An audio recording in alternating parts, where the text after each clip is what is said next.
आज हम बात करेंगे उस गांव की जहां अंतिम संस्कार के लिए ग्रामीणों को 4 फीट गहरे पानी में से होकर जाना पड़ता है। शिवपुरी जिले के खरई जालिम गांव में एक बेहद ही मार्मिक और मानवता को शर्मसार करने वाला मामला सामने आया है। गांव में मुक्तिधाम न होने की वजह से बुधवार को एक 15 वर्षीय विवेक प्रजापति नामक युवक की अंतिम यात्रा एक कठिन संघर्ष बन गई। ग्रामीणों ने सबको कंधों पर उठाया और हाथों में लकड़ियां तथा कंडों से भरे बोरे लेकर लगभग 4 फीट गहरे पानी से भरी पार्वती नदी से होकर गुजरे। यह नज़ारा देखने वालों के लिए बेहद ही भावुक कर देने वाला था। बता दें कि विवेक प्रजापति ने मंगलवार की शाम बीमारी के कारण इस दुनिया को अलविदा कह दिया। बुधवार को जब अंतिम संस्कार का समय आया तो पूरे गांव की आंखें नम थीं।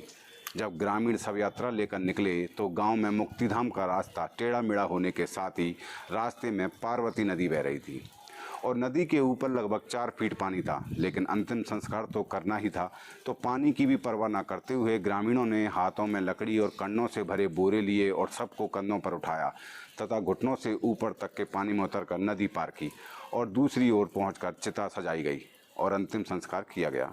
गांव में मुक्तिधाम न होने की यह मजबूरी बरसों से चली आ रही है। ग्रामीण बताते हैं कि आसपास की ज़मीन निजी होने के कारण कोई स्थायी शमशान भूमि तय नहीं हो पाई है। लिहाजा फुलीपुरा और खरई जालिम के लोग नदी किनारे ही अंत्येष्टि करने को विवश हैं। यह दृश्य केवल एक परिवार की पीड़ा नहीं बल्कि पूरे गांव की व्यवस्था को बयां करता है। जहां विकास की बातें होती हैं वहां आज भी लोगों को अपनों की अंतिम विदाई के लिए नदी पार करनी पड़ती है।